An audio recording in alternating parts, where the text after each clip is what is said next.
షాయ్ గారు, లీలా గారు, లలిత కుమారి గారు, అరుణ గారు. So very good evening all of you friends. Very important lecture today for APPSC Group 4 Junior Assistant cum Computer Assistant as well as Endowment Officer. అన్ని రకాల పోటీ పరీక్షలు కూడా ఉపయోగపడుతుంది. So monetary policy of RBI friends, RBI యొక్క ద్రవ్య విధానము, even bank exams కూడా బాగా ఉపయోగపడేటువంటి topic. So this friends monetary policy of RBI, RBI యొక్క ద్రవ్య విధానము. So friends, please join all of you.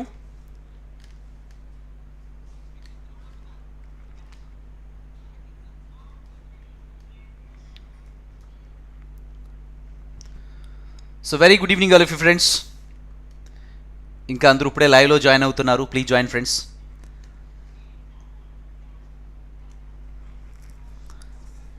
So friends, వీళ్ళని తొందరగా ఇంకా అందరూ లైవ్లోకి వస్తే మనం సెషన్ని స్టార్ట్ చేయొచ్చు. Monetary policy of RBI friends, RBI का ద్రవ్య విధానము. Very important lecture friends.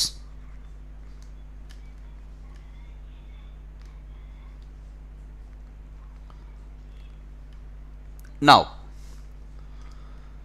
RBI का ద్రవ్య విధానం అని చెప్పేసి అంటామండి. ఆర్బీఐ ద్రవ్య విధానము. So monetary policy of RBI friends. Now, straight away I am going to start the session. Friends, monetary policy, RBI యొక్క ద్రవ్య విధానం యొక్క ప్రధానమైనటువంటి ఉద్దేశం ఏంటి?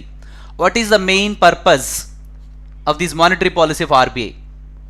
ఈ RBI యొక్క ద్రవ్య విధానం యొక్క ప్రధానమైనటువంటి ఉద్దేశం ఏంటి?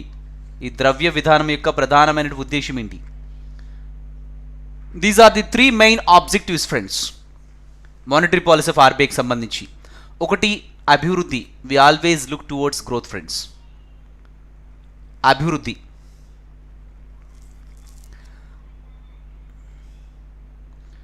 So please let me know which book I should study for economics అని అడిగారు. షూర్ ఫ్రెండ్స్, భట్టు గారు చెప్తానండి, ఒక సెషన్ కూడా తీసుకుంటాను. ఎందుకంటే ఎకానమీకి సంబంధించి పర్టికులర్గా ఒక పుస్తకం అనేది చెప్పలేము. ఎందుకంటే జనరల్గా మనకి ఇంక్లూజివ్గా చదవాల్సినటువంటి ఆవశ్యకత ఉంటుంది. ఇటువంటి పోటీ పరీక్షలు ప్రిపేర్ అయ్యేటప్పుడు ఒక్క బుక్లోనే మనం అంటే ఒక్క బుక్ మీద మాత్రమే డిపెండ్ అవ్వలేము. కాంటెంపరీ నేచర్ ఒక సెషన్ తీసుకుంటాను. Okay all of you. Even APSC group 4 సంబంధించి ఈవెన్ ఎకానమీ ఎలా ప్రిపేర్ కావాలి అవన్నీ కూడా యాక్చువల్లీ ఇది స్ట్రాటజీతో చెప్తూ వస్తాము. Okay all of you. Now okay friends. So friends, మరి what is the main objective of this monetary policy of RBI? RBI ద్రవ్య విధానం యొక్క ప్రధాన ఉద్దేశం ఏంటంటే ఒకటి గ్రోత్ ఫ్రెండ్స్, రెండు కంట్రోలింగ్ ఇన్ఫ్లేషన్, ద్రవ్యోల్బణ నియంత్రణ. ద్రవ్యోల్బణ నియంత్రణ ఫ్రెండ్స్. ద్రవ్యోల్బణం అంటే ఏంటనేది కూడా మీకు చెప్తూ వస్తాను. అండ్ థర్డ్ ఏంటంటే సామాజిక న్యాయం, సోషల్ జస్టిస్. సామాజిక న్యాయం అంటే just a minute all friends. Yeah,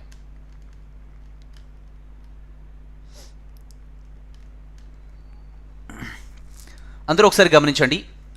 growth, control inflation and social justice friends. Growth అంటే ఇక్కడ అభివృద్ధి అని చెప్పేసి అంటాము. కంట్రోల్ ఇన్ఫ్లేషన్ ఫ్రెండ్స్ ద్రవ్యోల్బణ నియంత్రణ. ఇంకొకటి ఏంటంటే సోషల్ జస్టిస్ ఫ్రెండ్స్ సామాజిక న్యాయం అని చెప్పేసి అంటామండి. సామాజిక న్యాయం అంటే ఏంటని చెప్తాను. జస్ట్ మీకు ఇక్కడ ఏంటంటే ఈ ఆర్బీఐ యొక్క ద్రవ్య విధానం యొక్క ప్రధాన ఉద్దేశం ఏంటి, పర్పస్ ఏంటి అని అంటే ఒకటి అభివృద్ధిని సాధించాలి. తర్వాత రెండోది ఏంటంటే కంట్రోల్ ఇన్ఫ్లేషన్ ద్రవ్యోల్బణాన్ని నియంత్రించాలి. అండ్ థర్డ్ వన్ అంటే సోషల్ జస్టిస్ సామాజిక న్యాయం. We always look towards growth friends. GDP growth rate increase అవుతూనే ఉండాలి. ఇప్పుడు నార్మల్గా జీడిపి గ్రోత్ రేట్ పెరుగుతూ ఉందంటే అర్థం ఏంటి? వస్తువుల ఉత్పత్తి పెరిగినప్పుడు ఎంప్లాయ్మెంట్ ఆపర్చునిటీస్ కూడా పెరుగుతూ వస్తాయి. ఇప్పుడు కంపెనీస్లో ఉత్పత్తి పెరిగినప్పుడు ఉద్యోగ అవకాశాలు కూడా పెరుగుతూ వస్తాయి. ఎంప్లాయ్మెంట్ ఆపర్చునిటీస్ పెరుగుతూ వస్తాయి. తద్వారా మనకి పర్ క్యాపిటా ఇన్కమ్ తలసరి ఆదాయం కూడా పెరుగుతూ వస్తుంది. తద్వారా పీపుల్ స్టాండర్డ్ ఆఫ్ లివింగ్ కూడా పెరుగుతూ వస్తుంది. ప్రజల యొక్క జీవన ప్రమాణ స్థాయి కూడా పెరుగుతూ వస్తుంది. కాబట్టి లింకింగ్ ప్రాసెస్ అంటే వృద్ధిని మనం సాధించినప్పుడు ఉద్యోగ అవకాశాలు పెరుగుతూ వస్తాయి, తలసరి ఆదాయం పెరుగుతూ వస్తుంది, ప్రజల యొక్క జీవన ప్రమాణ స్థాయి కూడా పెరుగుతూ వస్తుంది. Clear now. సో కాబట్టి these are the three main objectives of this monetary policy of RBI.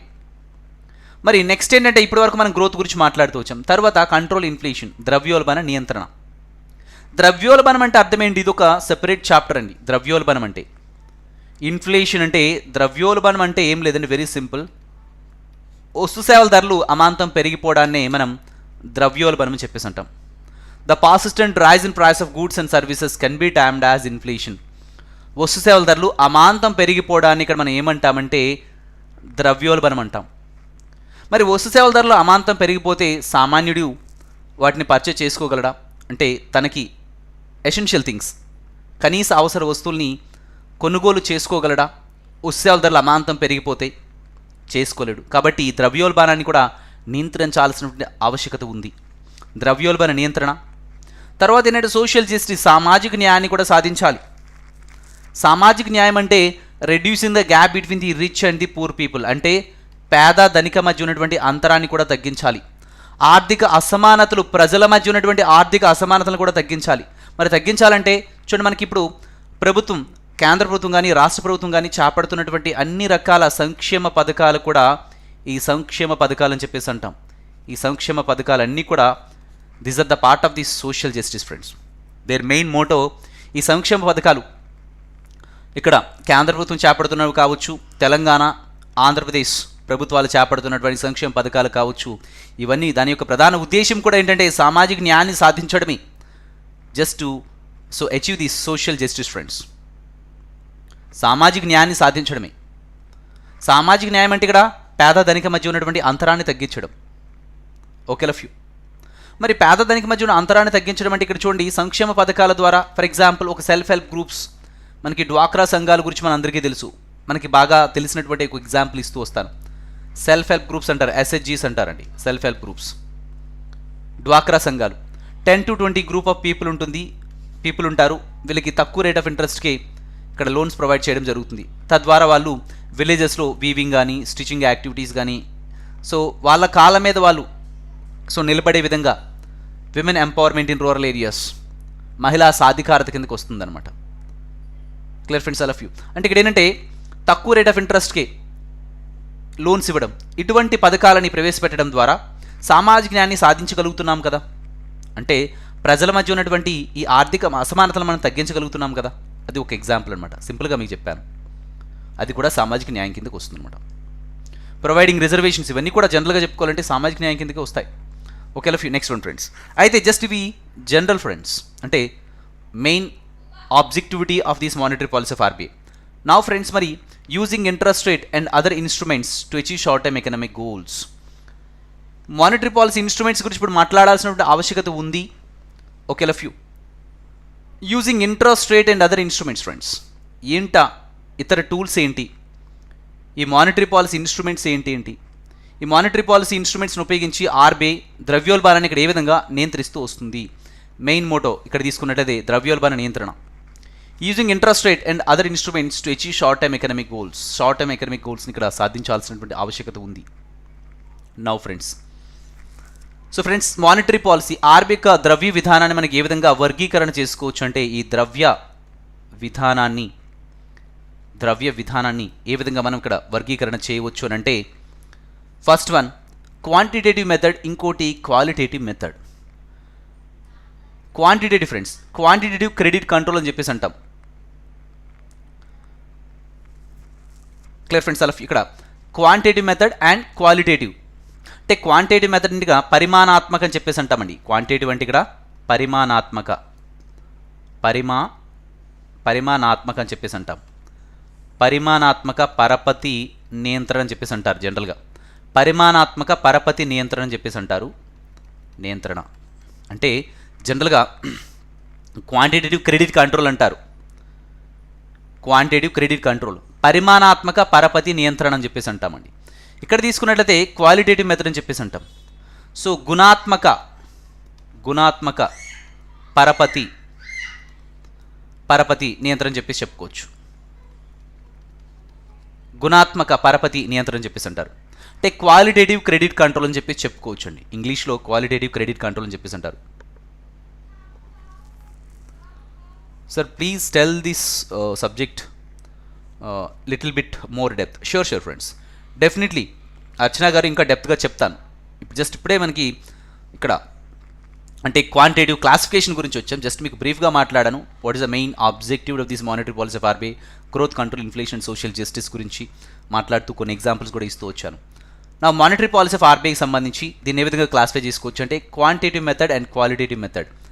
అంటే పరిమాణాత్మక పరపతి నియంత్రణ అని చెప్పేసి అంటాము. ఇక్కడ క్వాలిటేటివ్ అంటే క్వాలిటేటివ్ గుణాత్మక పరపతి నియంత్రణ చెప్పేసి చెప్పుకోవచ్చు. క్వాలిటేటివ్ క్రెడిట్ కంట్రోల్, ఇక్కడ quantitative credit control. This is nothing but quantitative credit control, this is nothing but qualitative credit control. In other words, you can say that. Okay na? Now, అందరూ గమనించండి, ఇక్కడ క్వాంటిటేటివ్కి వచ్చినప్పటికీ direct as well as indirect. ఈ పరిమాణాత్మక పరపతి నియంత్రణలో ప్రత్యక్ష పరపతి నియంత్రణ, పరోక్ష పరపతి నియంత్రణ చెప్పేసి అంటామండి. ఓకేనా? సో మరి ప్రత్యక్ష పరపతి నియంత్రణకు వస్తే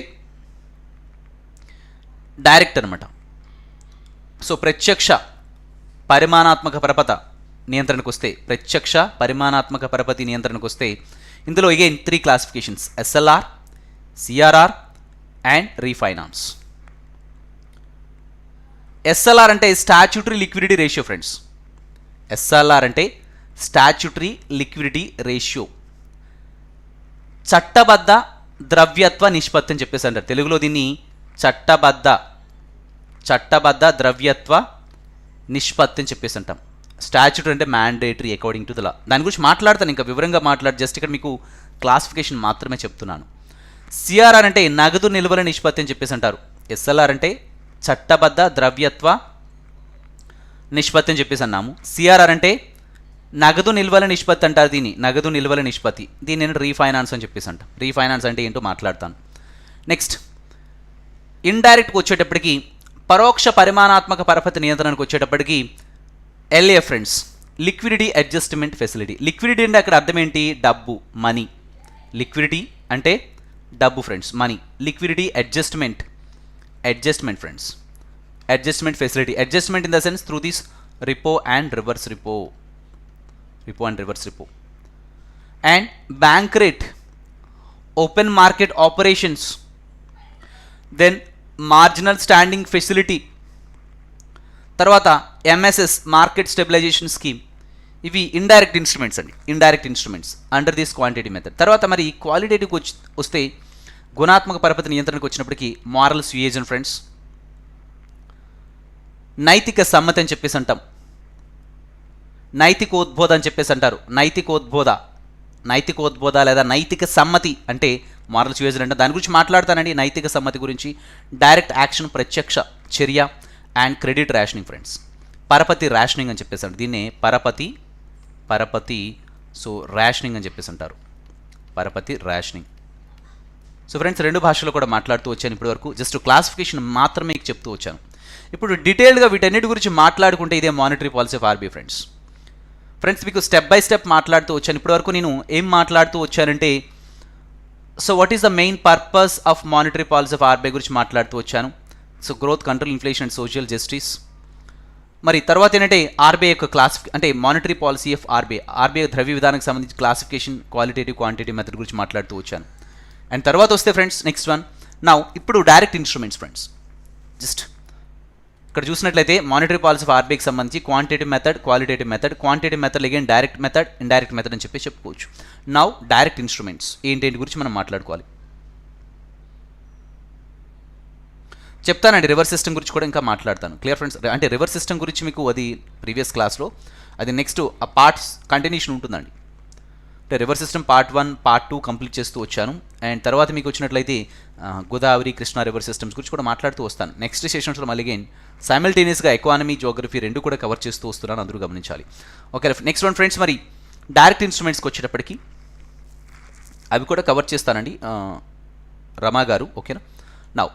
డైరెక్ట్ ఇన్స్ట్రుమెంట్స్ క్వాంటిటేటివ్ మెథడ్లో డైరెక్ట్ ఇన్స్ట్రుమెంట్స్ గురించి మాట్లాడుకోవాలి. ఫస్ట్ వన్ ఏంటంటే సిఆర్ఆర్ ఫ్రెండ్స్, నగదు నిల్వల నిష్పత్తి, cash reserve ratio. At present RBI యొక్క మానిటరీ పాలసీ రేట్స్ చూసినట్లయితే సిఆర్ఆర్ ప్రెజెంట్ ఎంత ఉందండి? 4% ఉందండి, నగదు నిల్వల నిష్పత్తి.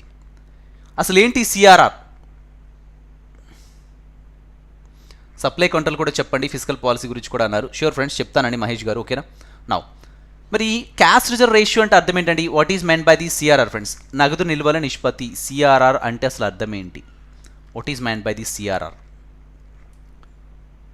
ఏం లేదండి, వెరీ సింపుల్గా చెప్తాను, రెండు భాషల్లో కూడా చెప్తాను.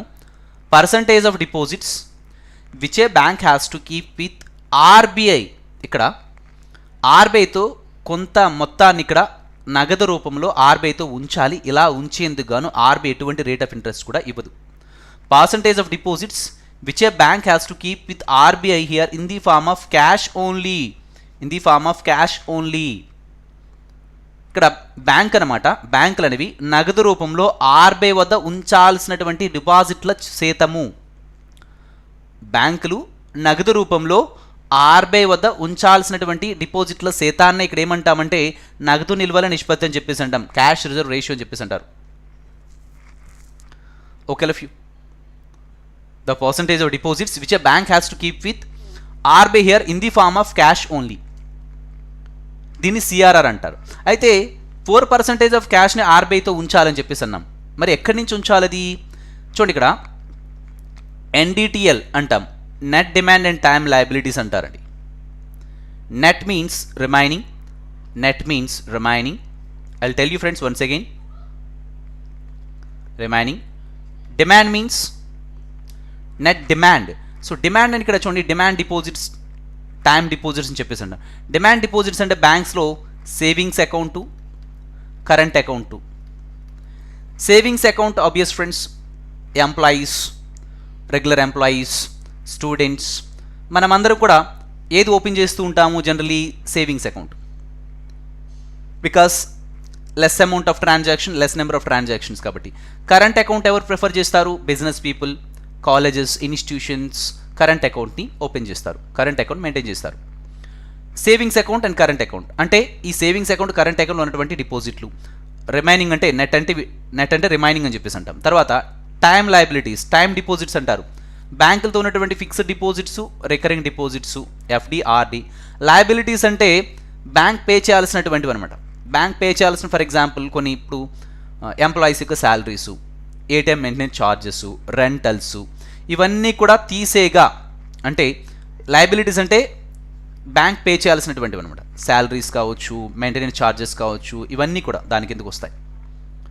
అంటే net demand and time liabilities నుంచి, నెట్ అంటే రిమైనింగ్, వీటన్నిటి నుంచి 4% ఆఫ్ మనీని, 4% ఆఫ్ మనీని ఇక్కడ ఆర్బీఐతో ఉంచాలి. ఆర్బీఐతో ఉంచాలి. సపోజ్ ఒక వీక్లో ఒక బ్యాంక్లో 200 డిపాజిట్స్ వచ్చాయనుకోండి, డిపాజిట్స్ 200 అనుకోండి ఒక వీక్లో, అండ్ విత్డ్రావల్స్ ఒక 100 వచ్చాయనుకోండి. టోటల్గా తీసుకుంటే net demand, NDTL, net demand and time liabilities 100 కదా. అవుట్ ఆఫ్ 100 4% ఆఫ్ మనీని ఇక్కడ దేంతో ఉంచాలండి? ఆర్బీఐ ఇక్కడ ఉంచాలన్నమాట. ఇది మ్యాండేటరీ థింగ్. ఎందుకు ఈ విధంగా ఉంచాలంటే జస్ట్ ఇక్కడ ఏంటంటే to regulate the money volume in our economy.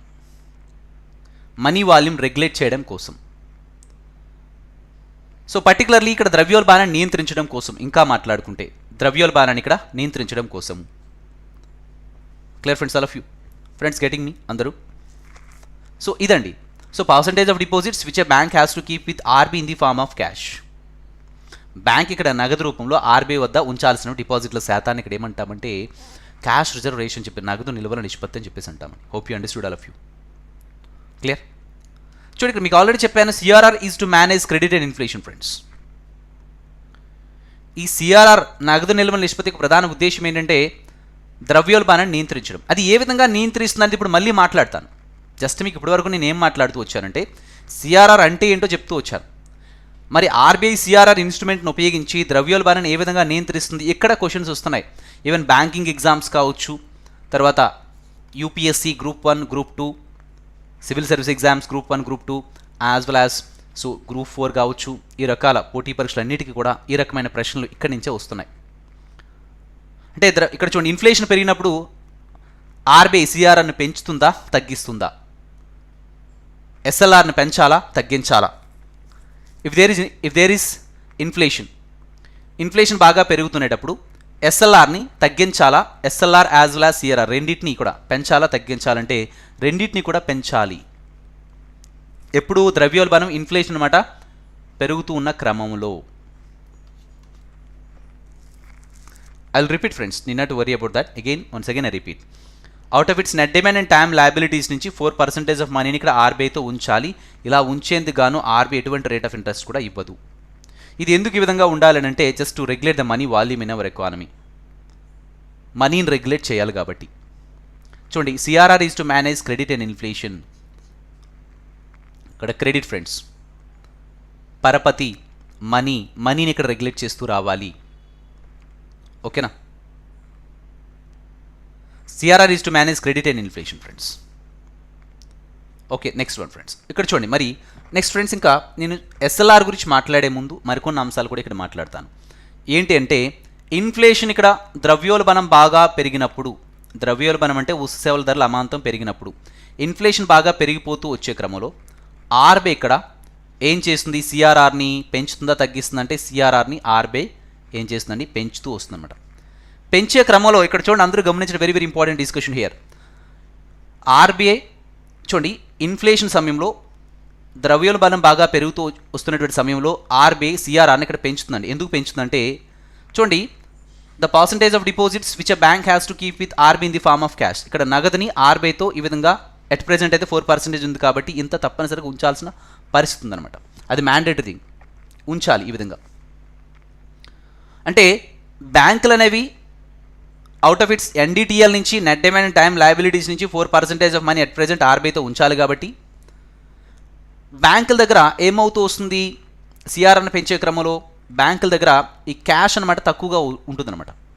ఎందుకు? వాళ్ళు ఆర్బీఐతో ఉంచాలి, అవి కస్టమర్స్కి లోన్స్ రూపంలో ఇవ్వకూడదు, అలా ఉంచాలి, ఆర్బీఐతో ఉంచాలి. కాబట్టి బ్యాంక్స్ యొక్క లిక్విడిటీ తగ్గుతుందన్నమాట.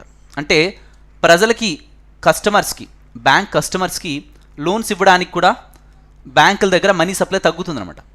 ఎప్పుడైతే బ్యాంకుల దగ్గర మనీ సప్లై తగ్గిందో, ఎందుకు తగ్గింది అంటే వాళ్ళు ఆర్బీఐతో ఉంచాలి కాబట్టి ఇక్కడ మనీ సప్లై తగ్గింది. మనీ సప్లై తగ్గితే ఏమవుతుంది అంటే బ్యాంకులతో మనీ సప్లై తగ్గితే బ్యాంకులు అనమాట కస్టమర్స్కి లోన్స్ ఇవ్వలేవు, లిక్విడిటీ క్రైసిస్ వస్తుంది. అంటే లిక్విడిటీ కాస్త తగ్గుతూ వస్తుంది అనమాట. మనీ సప్లై తగ్గినప్పుడు పీపుల్తో కూడా మనీ సప్లై తగ్గుతుంది, ఎందుకంటే బ్యాంకులు అనేవి లోన్స్ రూపంలో ఇవ్వలేవు. ఒకవేళ ఇవ్వాల్సి వచ్చినా హై రేట్ ఆఫ్ ఇంట్రెస్ట్కి ఇవ్వాల్సి వస్తుంది. అంత రేట్ ఆఫ్ ఇంట్రెస్ట్కి ప్రజలు కూడా తీసుకోవడానికి ఇష్టం చూపరు.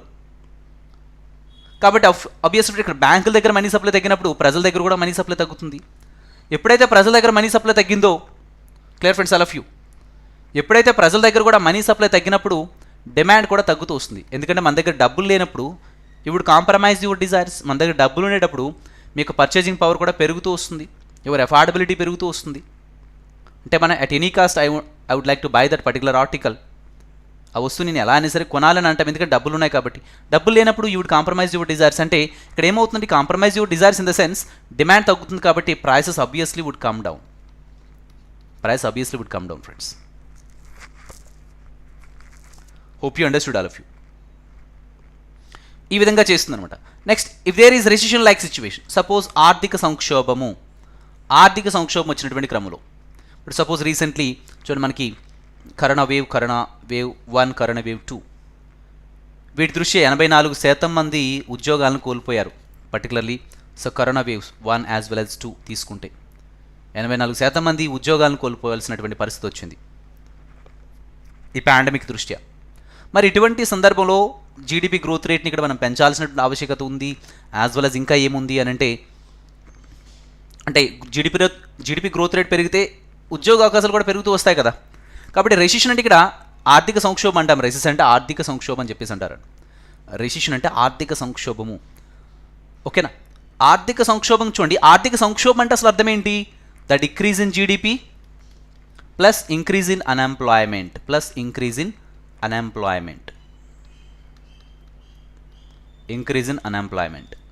ఓకేనా? రెసిషన్ అంటే ఆర్థిక సంక్షోభం అంటే వస్తువుల ఉత్పత్తి తగ్గిపోవడం. వస్తువుల ఉత్పత్తి తగ్గిపోతే, కంపెనీలో వస్తువుల ఉత్పత్తి తగ్గినప్పుడు నిరుద్యోగం ఆటోమేటిక్గా పెరిగిపోతుంది. వస్తువుల ఉత్పత్తి పెరిగినప్పుడు ఆబ్వియస్గా మనకి ఎంప్లాయీస్ని కూడా రిక్రూట్ చేసుకోవాల్సిన ఆవశ్యకత ఉంటుంది. కాబట్టి అప్పుడేమవుతుంది? ఉద్యోగ అవకాశాలు పెరుగుతూ వస్తాయి. ఎప్పుడైతే జీడిపి గ్రోత్ రేటే పడిపోతూ వస్తుందో నిరుద్యోగం పెరిగిపోతూ వస్తుంది అనమాట. అన్ఎంప్లాయ్మెంట్ ఏమవుతుంది? ఇక్కడ పెరిగిపోతూ వస్తుంది అనమాట. ఈ రెండింటి కాంబినేషనే the decrease in GDP plus increase in unemployment. దీన్ని ఏమంటే ఆర్థిక సంక్షోభం అంటాం. ఆర్థిక సంక్షోభం క్రమంలో మరి ఎకనామిక్ యాక్టివిటీ పెరగాలి, పెరిగినప్పుడు యువతకు ఉద్యోగ అవకాశాలు ఎక్కువ అవ్వాలంటే మరి ఇక్కడ ఏం చేయాలి? ఇక్కడ ఇటువంటి సందర్భంలో ఆర్బీఐ ఇక్కడ ఏం చేస్తూ వస్తుంది? ఆర్బీఐ సిఆర్ఆర్ని తగ్గించడానికి ప్రయత్నం చేస్తుంది అనమాట. సిఆర్ఆర్ని తగ్గించినప్పుడు క్లియర్ అంటే ఈ బ్యాంకులు అనేవి ఆర్బీఐతో ఉంచాల్సిన పర్సంటేజ్ తగ్గినప్పుడు, నగదు రూపంలో ఉంచాల్సినటువంటి పర్సంటేజ్ తగ్గినప్పుడు బ్యాంకులతో మనీ సప్లై ఇక్కడ ఏమవుతుంది? పెరుగుతుందండి. బ్యాంకుల దగ్గర మనీ సప్లై పెరిగినప్పుడు ఏం చేస్తారండి? కస్టమర్స్కి లోన్స్ ఇస్తారు. అంటే people would take away the loans తీసుకొని ఏం చేస్తారండి? రకరకాల ఎకనామిక్ యాక్టివిటీ స్టార్ట్ చేస్తారు. అంటే ఎకనామిక్ యాక్టివిటీ స్టార్ట్ చేస్తున్నారంటే slowly GDP growth rate increase అవుతూ వస్తుంది. సో దట్ అబియస్ ఫ్రెండ్స్, అంటే slowly GDP growth rate increase అవుతుందంటే ఇట్స్ ఎ వెల్కమ్ మూవ్. మనకు ఉపాధి అవకాశాలు అనేవి పెరుగుతూ రావాలి, ఉద్యోగ అవకాశాలు పెరుగుతూ రావాలి. And moderate inflation is good for our economy. అంటే వస్తు సేవల ధరలు ఉండాల్సిన ధర కంటే బాగా పడిపోవడం కూడా రైట్ కాదు. బాగా పడిపోతే ప్రాబ్లం ఏంటంటే, ఇప్పుడు రైతులు ఉన్నారనుకోండి, 1 కిలో ఆనియన్స్ 5 రూపీస్ పడిపోయింది అనుకోండి, రైతు కూడా పండించడానికి పెద్దగా ఇంట్రెస్ట్ చూపడు.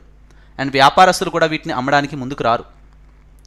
కాబట్టి moderate inflation is good for our economy. వస్తు సేవల ధరలు అమాంతం ఆకాశాన్ని అంటినా ప్రాబ్లమే, అలాగని బాగా పడిపోయినా ప్రాబ్లమే. కాబట్టి ఎందుకనే moderate inflation is good for our economy. Clear? Now friends, ఇది ఫ్రెండ్స్ ఈ విధంగా ఇన్ఫ్లేషన్ పెరిగినప్పుడు సిఆర్ఆర్ని ఆర్బీఐ పెంచుతుంది, రిసెషన్ సందర్భంలో సిఆర్ఆర్ని ఆర్బీఐ తగ్గించడానికి ప్రయత్నం చేస్తుంది.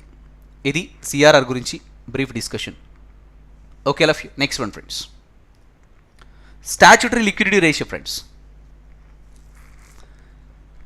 చట్టబద్ధ ద్రవ్యత్వ నిష్పత్తి అని చెప్పేసి అంటాం. స్టాట్యూటరీ లిక్విడిటీ రేషియో, చట్టబద్ధ ద్రవ్యత్వ నిష్పత్తి అంటే ఏంటి? చట్టబద్ధ according to the law friends, according to our law అంటే మ్యాండేటరీ థింగ్ అనమాట. Statutory it's a mandatory thing. చట్టబద్ధ ద్రవ్యత్వ నిష్పత్తి. లిక్విడ్ అంటే ద్రవ్యత్వ, మనీ. రేషియో అంటే ఇక్కడ నిష్పత్తి. చూడండి, ఎస్ఎల్ఆర్ అంటే ఏంటో చెప్తూ వస్తాను. Percentage of deposits which a bank has to keep with itself and without lending to the public in the form of cash, gold, securities etcetera. అంటే percentage of deposits at present ఎంతండి? SLR 18% ఉంది. So 18% దగ్గర అనమాట. So friends, at present 18% percentage of deposits which a bank has to 18% of deposits which a bank has to keep with itself. దాంతో పాటే ఉంచుకోవాలి, బ్యాంకులనే వాటితో పాటుగానే ఉంచుకోవాలి. Without lending to the public, కస్టమర్స్కి అప్పు ఇవ్వకుండా. In the form of cash, gold, securities and etcetera. ఈ విధంగా ఉంచుకోవాలి. Clear friends, all of you? So మరి ఈ విధంగా ఉంచడం కారణంగా గవర్నమెంట్ ఆఫ్ ఇండియా బ్యాంకుల నుంచి ఎస్ఎల్ఆర్ ద్వారా మనీని పూల్ చేసుకొని గవర్నమెంట్ ఆఫ్ ఇండియా తన యొక్క షార్ట్ టర్మ్ రిక్వైర్మెంట్స్ని ఫుల్ఫిల్ చేసుకుంటూ వస్తుందన్నమాట. అంటే SLR to some extent providing money to the government of India. ఎందుకంటే 18% ఆఫ్ ఈ మనీని ఎక్కడ వాళ్ళు ఇన్వెస్ట్ చేయొచ్చు? గవర్నమెంట్ దగ్గర. గవర్నమెంట్ దగ్గర ఇన్వెస్ట్ చేయొచ్చు. Clear friends, all of you?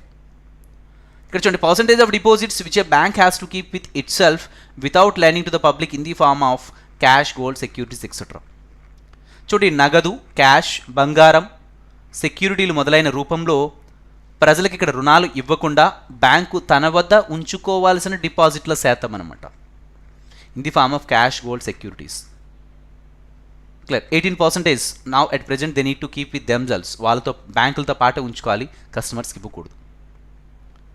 అంటే ఉంచినటువంటి 18% in the form of cash, gold, సెక్యూరిటీస్ని వాళ్ళు ఎక్కడ ఇన్వెస్ట్ చేసుకోవచ్చు అంటే గవర్నమెంట్ ఆఫ్ ఇండియా యొక్క బాండ్స్, ట్రెజరబుల్స్లో ఇన్వెస్ట్ చేసుకోవడం కారణంగా వాళ్ళకి government of India would meet its short term financial requirements. అంటే ఎస్ఎల్ఆర్ ఇన్స్ట్రుమెంట్ అనమాట. దేనికి మనీని ప్రొవైడ్ చేస్తుంది అంటే గవర్నమెంట్ ఆఫ్ ఇండియాకి ప్రొవైడ్ చేస్తుంది మనీని.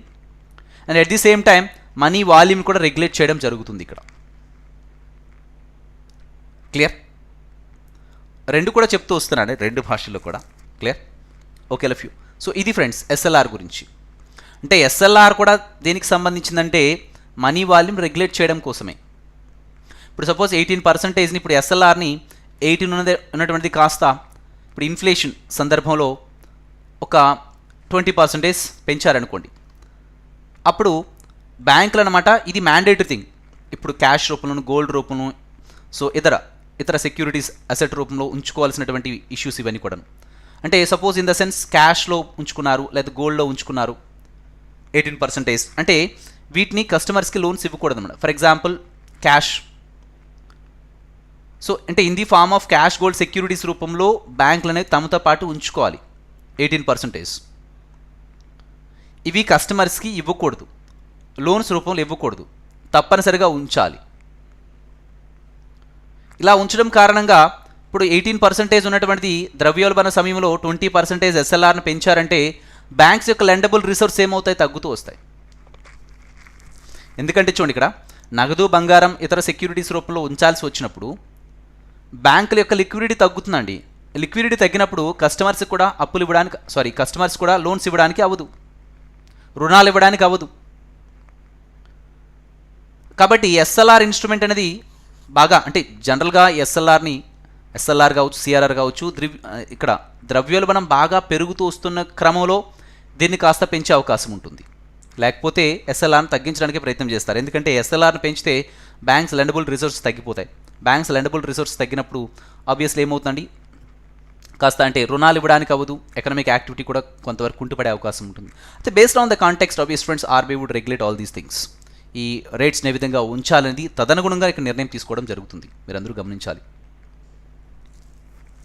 Clear friends, all of you now. So ఇది ఫ్రెండ్స్ స్టాట్యూట్ లిక్విడిటీ రేషియోకి సంబంధించి క్లియర్. జనరల్గా మీకు ఆల్రెడీ చెప్పాను, ఇన్ఫ్లేషన్ సమయంలో, ద్రవ్యోల్బణం సమయంలో ఈవెన్ ఎస్ఎల్ఆర్ను కూడా కాస్త పెంచడానికి ప్రయత్నం చేస్తుంది. ఓకేనా? అండ్ రెసిషన్ సందర్భంలో, ఆర్థిక సంక్షోభం సందర్భంలో ఈ ఎస్ఎల్ఆర్ను కూడా ఈవెన్ 18% ఉన్నటువంటిది కాస్త తగ్గించవచ్చు. క్లియర్. అట్ ప్రెజెంట్ అయితే 18% ఉంది. ఇంతకుముందు ఈవెన్ 21% కూడా మెయింటైన్ చేస్తూ వచ్చేవారు. ఇప్పుడైతే కాస్త తగ్గిస్తూ వచ్చారు. అంటే రెసిషన్ సందర్భంలో, ఆర్థిక సంక్షోభం సందర్భంలో ఈ సిఆర్ఆర్, ఎస్ఎల్ఆర్ని సో తగ్గిస్తూ రావాల్సినటువంటి ఆవశ్యకత ఉంటుంది. Clear friends, all of you now friends. So దీని తర్వాత చూస్తే ఎస్ఎల్ఆర్ తర్వాత రీఫైనాన్స్ గురించి మాట్లాడుకోవాలి. Refinance friends, okay all of you. And refinance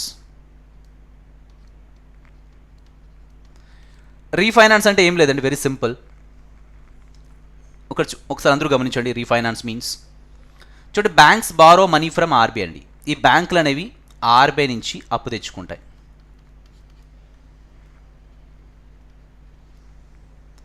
banks borrow money from RBI friends.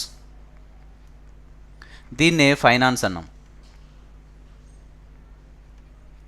అంటే ఆర్బీఐ నుంచి బ్యాంకులని ఇక్కడ అప్పు తెచ్చుకోవడాన్ని ఏమన్నామండి? ఫైనాన్స్ అన్నాం. రీఫైనాన్స్ అంటే ఎంత మొత్తంలో అప్పు తెచ్చుకున్న దాన్ని అగైన్ కస్టమర్స్కి ఇస్తాయి.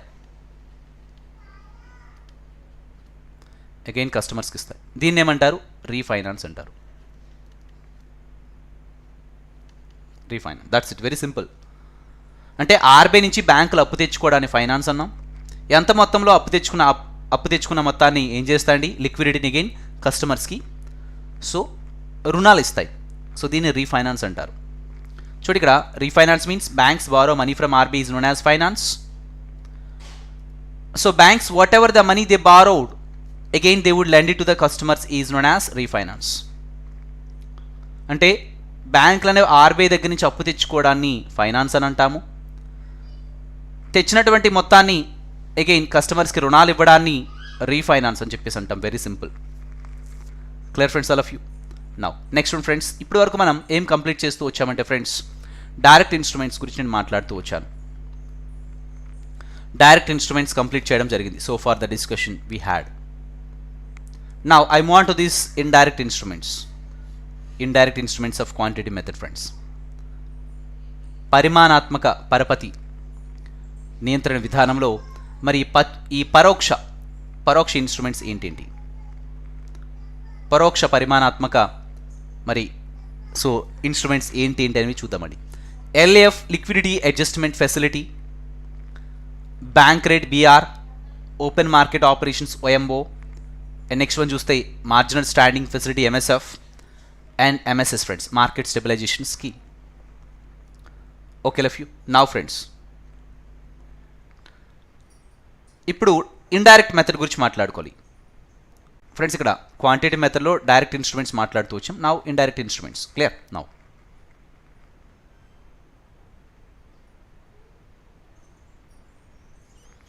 ప్రైవేట్ బ్యాంక్స్ కూడా ఫైనాన్స్ అనేది చేస్తూ వస్తాయండి. యా,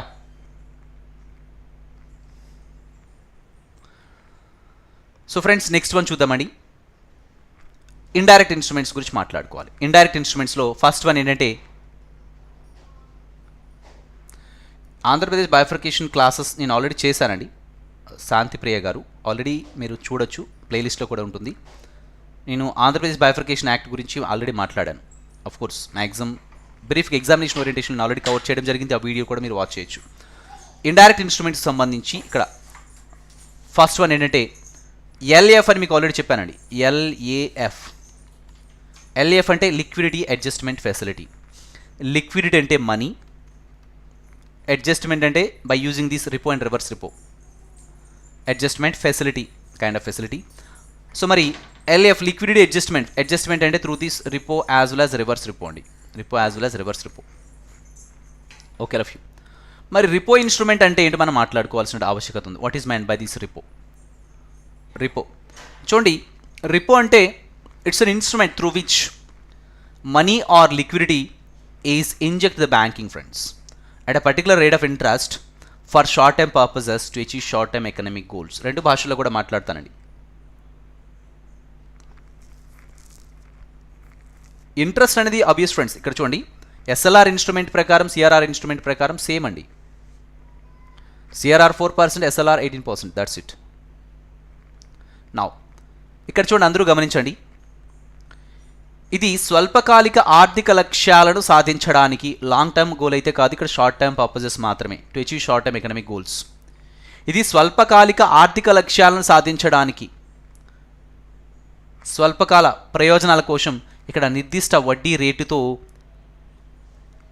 బ్యాంకింగ్కి డబ్బులు లేదా లిక్విడిటీని ఇంజెక్ట్ చేసేటువంటి పద్ధతి అనమాట. ఇక్కడ పద్ధతి అంటే ఇక్కడ పరికరం అంటే ఇక్కడ అర్థం ఏంటంటే పద్ధతి అని చెప్పేసి అంటాం. ఏం లేదండి, ఇక్కడ ఆర్బీఐ ఏం చేస్తుందంటే ఈ రిపో అనే ఇన్స్ట్రుమెంట్ని ఉపయోగించి 4% రేట్ ఆఫ్ ఇంట్రెస్ట్ దగ్గర RBI just injects money to the banking friends. RBI just lends money to the banks. RBI just lends money to the banks friends. RBI బ్యాంకులకి 4% రేట్ ఆఫ్ ఇంట్రెస్ట్ దగ్గర బ్యాంకులకి అప్పిస్తుంది అనమాట. అయితే ఇది short term in nature. Maximum repo and reverse repo instruments అనేవి repurchase agreements, maximum validity 90 days only. It's not more than that. తెచ్చి short term economic goals only. స్వల్పకాలిక ఆర్థిక లక్ష్యాలను ఇక్కడ సాధించడానికి నిర్దిష్ట వడ్డీ రేటుతో ఇక్కడ బ్యాంకింగ్కు డబ్బు లేదా లిక్విడిటీని ఇంజెక్ట్ చేసే పద్ధతి అనమాట.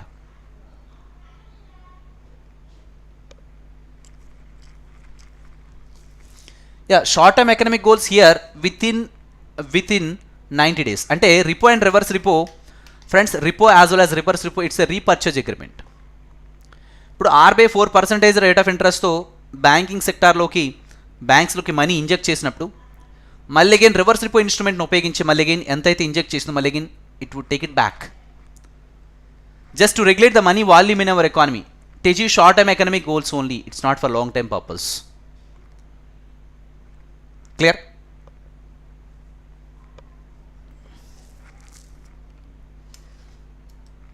Clear friends, all of you.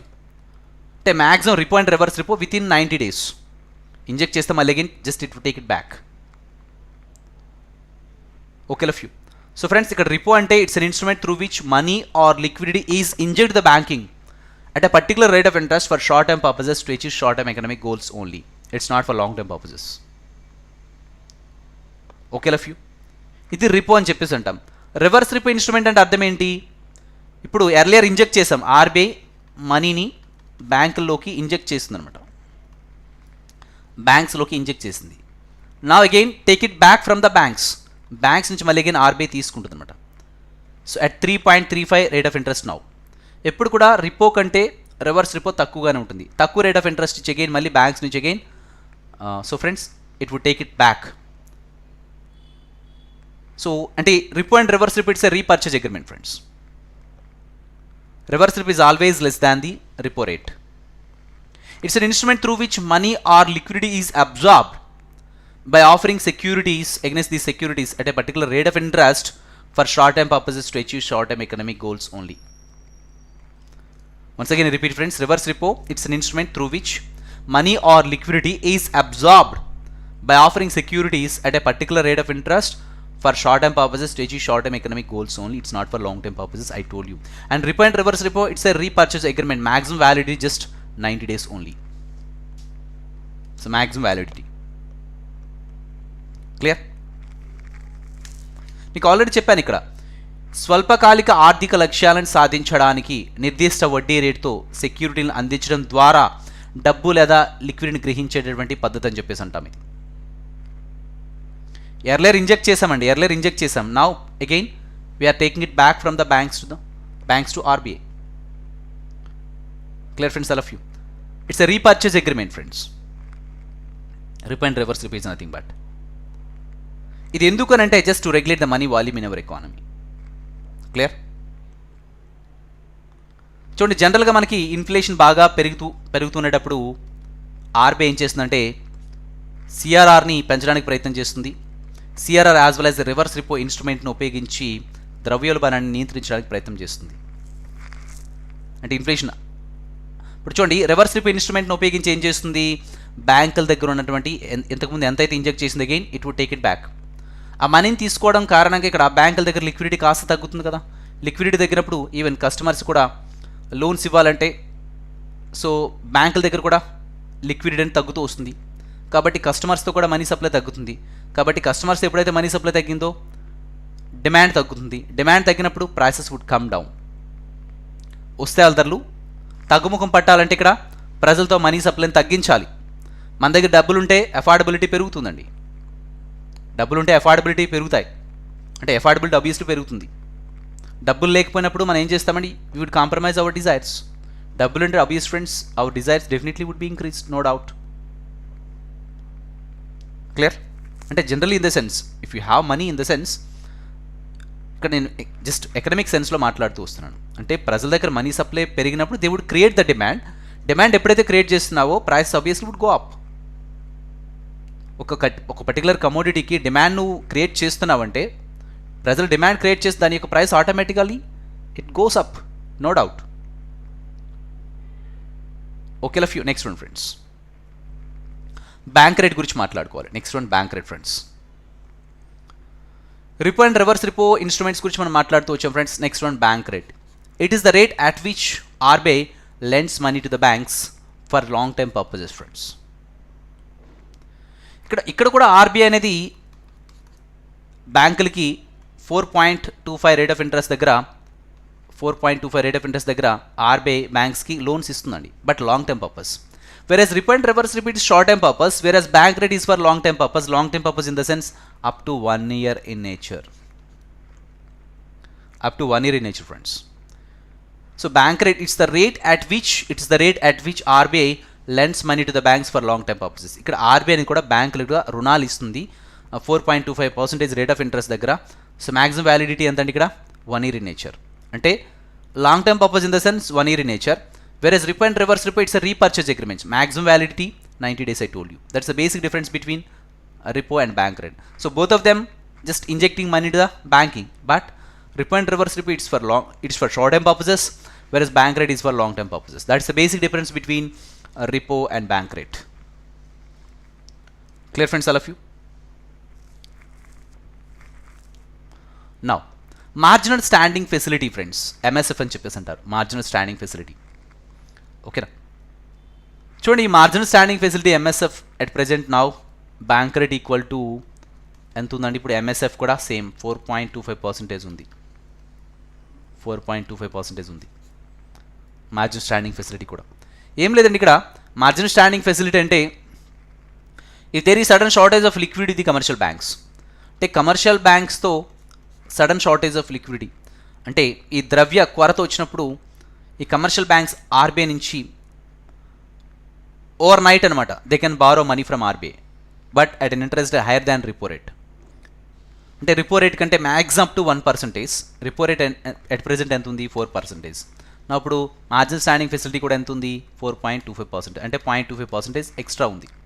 అంటే 0.25% రేట్ ఆఫ్ ఇంట్రెస్ట్ ఎక్స్ట్రా దగ్గర అనమాట. ఏంటంటే క్లియర్, 4.25% రేట్ ఆఫ్ ఇంట్రెస్ట్ దగ్గర బ్యాంకులు అనేవి ఆర్బీఐ నుంచి అప్పు తెచ్చుకోవచ్చు ఓవర్ నైట్ అనమాట. If there is sudden shortage of liquidity with the commercial banks, if there is sudden shortage of liquidity with the commercial banks, then these commercial banks can borrow money from RBI.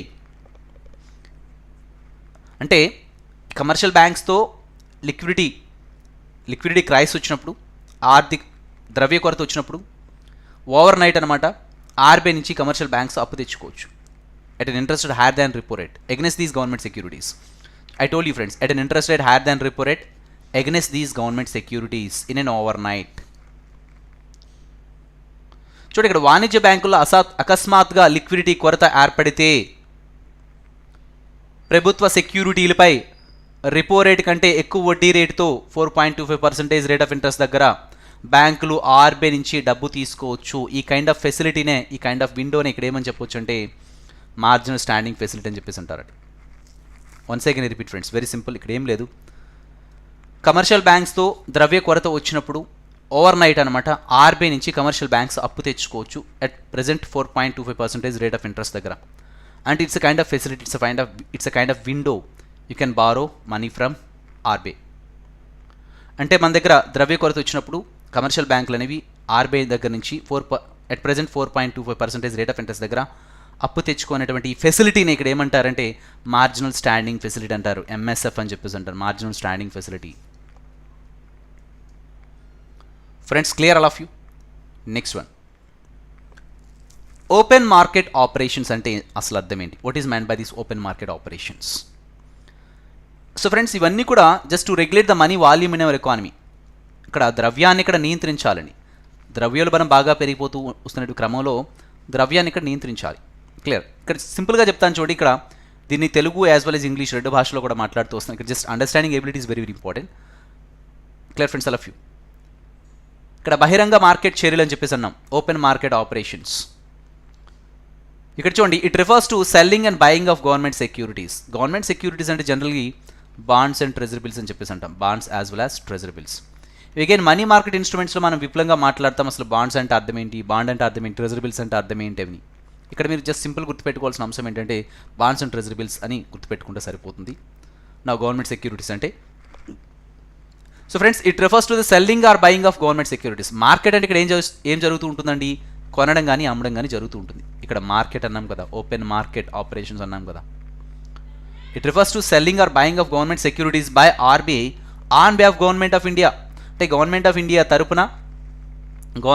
తరపున RBI ఏం చేస్తుందంటే ఈ సెక్యూరిటీస్ని, government సెక్యూరిటీస్ని అమ్మడం కొనడం చేస్తుంది అనమాట. మరి ఎప్పుడు అమ్ముతుంది, ఎప్పుడు కొంటుంది అంటే చూద్దాం దానికి సంబంధించి. ఇక్కడ చూడండి, ఎప్పుడు అమ్ముతుంది, ఎప్పుడు కొంటుంది అంటే if there is inflation like situation. If there is inflation అంటే ద్రవ్యోల్బణం బాగా పెరుగుతూ వచ్చింది అనుకోండి, అంటే వస్తువుల ధరలు అమాంతం పెరిగిపోతూ ఉన్నాయి.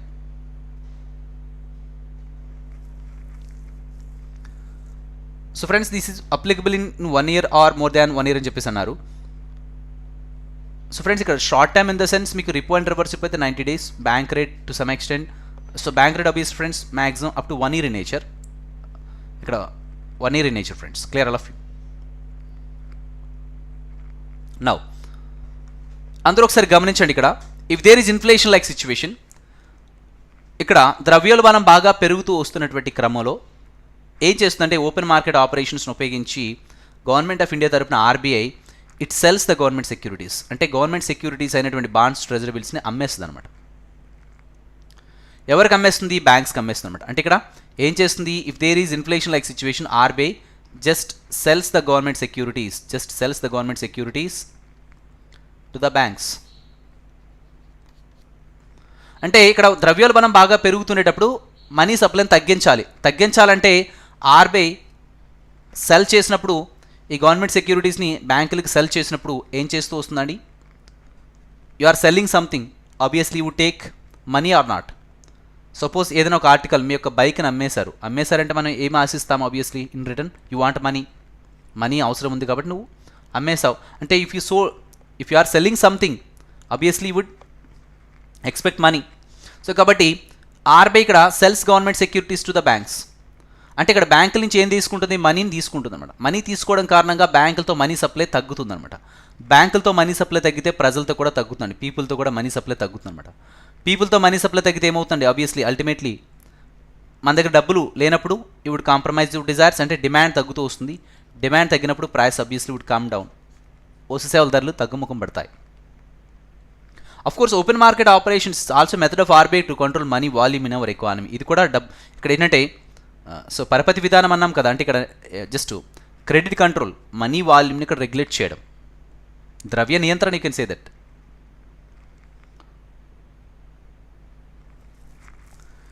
Government securities and bonds and treasury bills ఇవన్నీ కూడా గవర్నమెంట్ సెక్యూరిటీస్ అని చెప్పేసి ఉంటామండి. మీకు అవి చెప్తాను మళ్ళీ, government securities and treasury bills అంటే ఏంటి, బాండ్ అంటే అర్థం ఏంటి, వీటన్నిటి గురించి. ఓకేనా, యా అది మనీ మార్కెట్లో మళ్ళీ మాట్లాడతాను.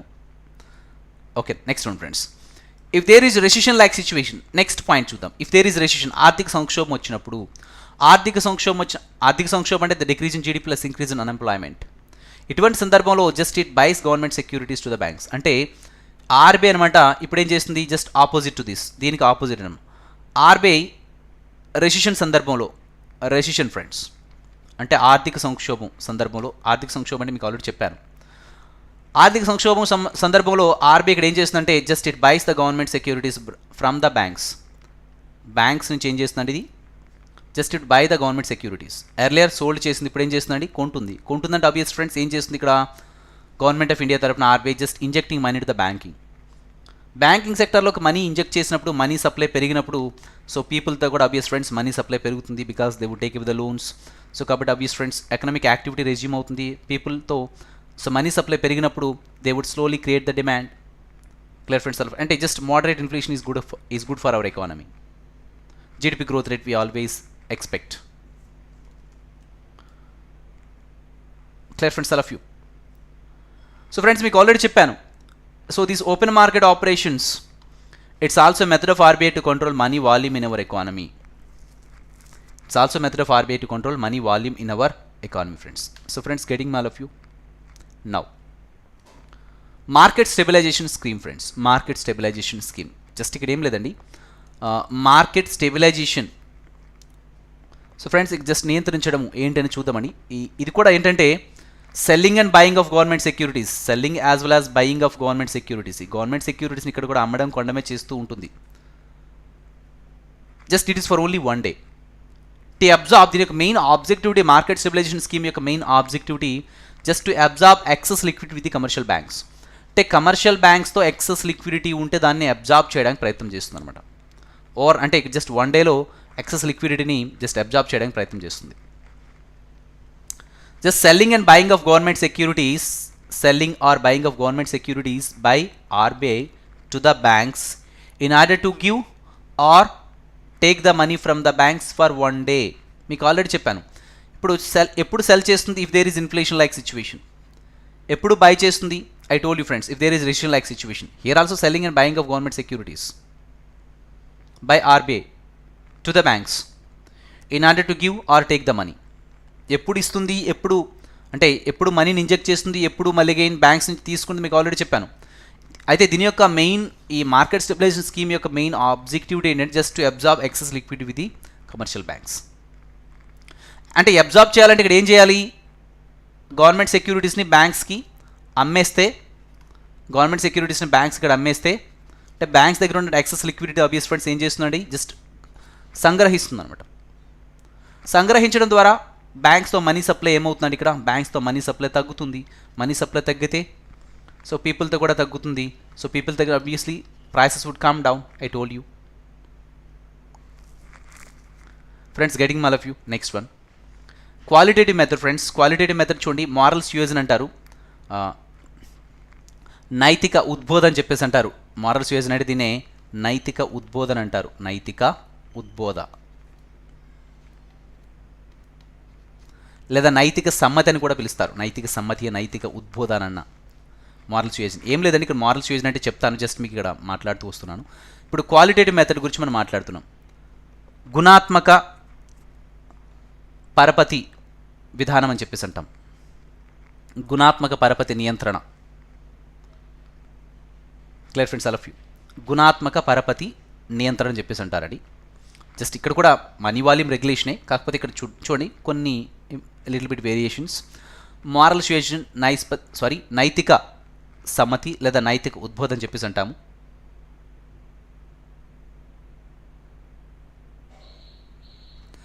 Okay friends, all of you. Now friends, direct action. Friends, direct action అంటే ఇక్కడ అర్థం ఏంటి? ప్రత్యక్ష చర్య అని చెప్పేసి అంటామండి. ప్రత్యక్ష చర్య. అండ్ క్రెడిట్ రేషనింగ్ అంటే ఇక్కడ చూడండి, పరపతి రేషనింగ్ అంటారు దీన్నే. పరపతి రేషనింగ్ అంటారండి. పరపతి రేషనింగ్ అంటారు తెలుగులో కూడా. పరపతి రేషనింగ్. వీటన్నిటి గురించి ఇప్పుడు మీకు నేను మాట్లాడుతూ వస్తాను, అందరూ గమనించండి. మారల్ సుయేషన్ నైతిక సమ్మతి, నైతిక ఉద్బోధ అంటే ఏం లేదండి, very simple. Just RBI would provide the guidance and suggestions to the banks. ఇప్పుడు just to strengthen the banking system in India, guidelines అన్నీ కూడా ఫాలో అవుతూ ఉండాలా లేదా? అంటే బ్యాంక్స్ మేనేజింగ్ డైరెక్టర్స్తో ఆర్బీఐ గవర్నర్ కూడా ఏంటంటే సో ఇండోర్ మీటింగ్స్ ఏర్పరచుకోవచ్చు.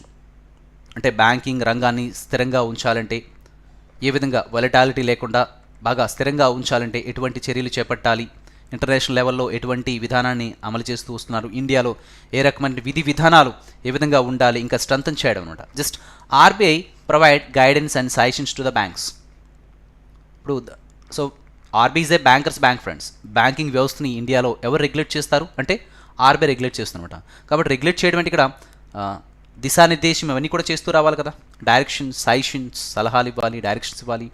ఇన్నోవేటివ్ అప్రోచెస్కి మనం సో ఇక్కడ కంకణం కట్టాలి. Clear. RBI so provide guidance and suggestions to the banks in order to increase the standards of the banking system in India.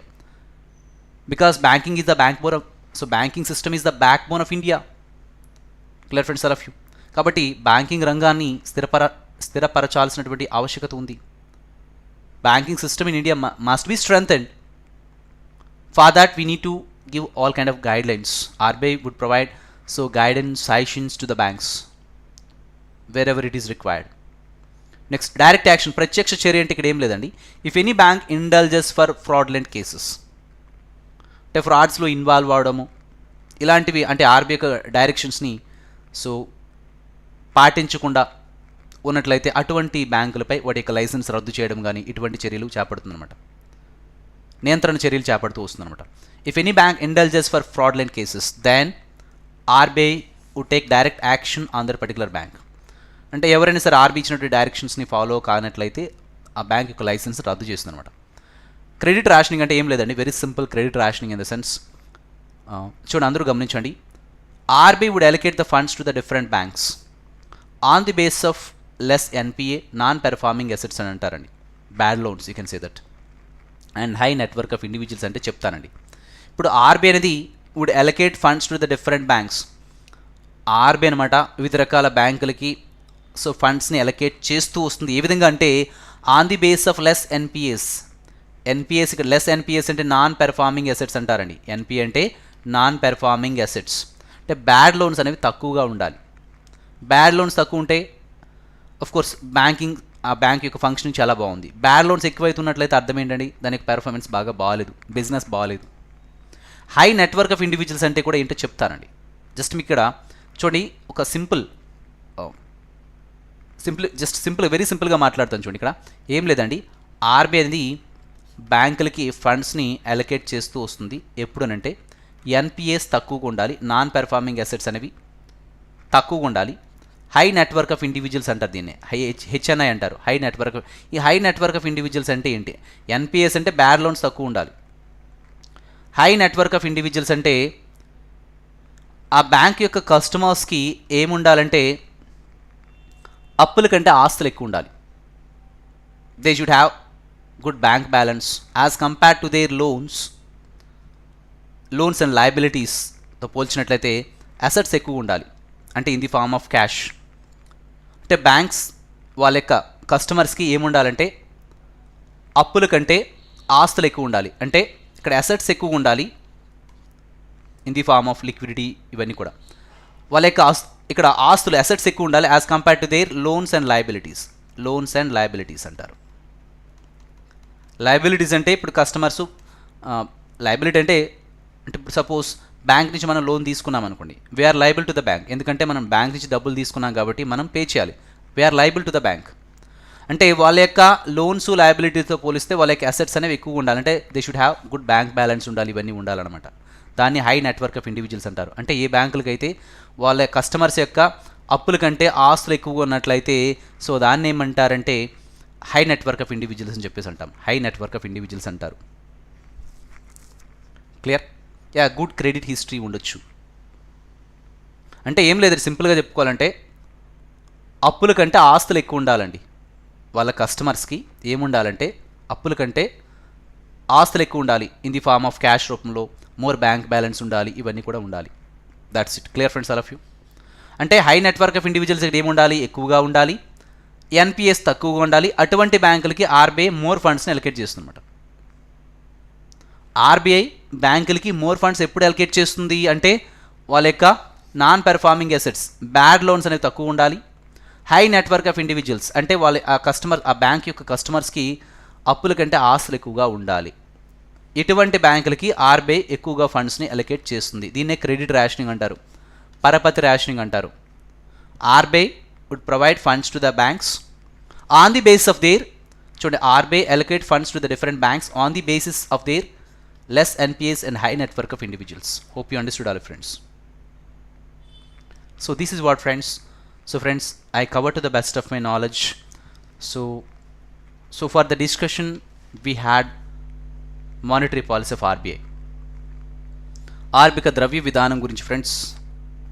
So this what friends, మనం రెగ్యులర్గా ఈ విధంగా sessions చేస్తూ వద్దాం friends. And even MCQ sessions కూడా మీకు provide చేయడం జరుగుతుంది the same time. So friends, మనం దాదాపుగా ఇండియన్ ఎకానమీకి సంబంధించి, జియోగ్రఫీకి సంబంధించి ఎంసీక్యూ సెషన్స్ కూడా రెగ్యులర్గా చేస్తూ వచ్చాం. So topics as well as MCQ sessions కూడా రెగ్యులర్గా అందించడం జరుగుతుంది friends. Okay, love you. So this what friends today session friends. మరి ఈ ఛానల్ కొత్తగా వచ్చినటువంటి అభ్యర్థులందరూ and please subscribe S&S publications. So friends, thank you. I hope you enjoyed the session. Have a nice day.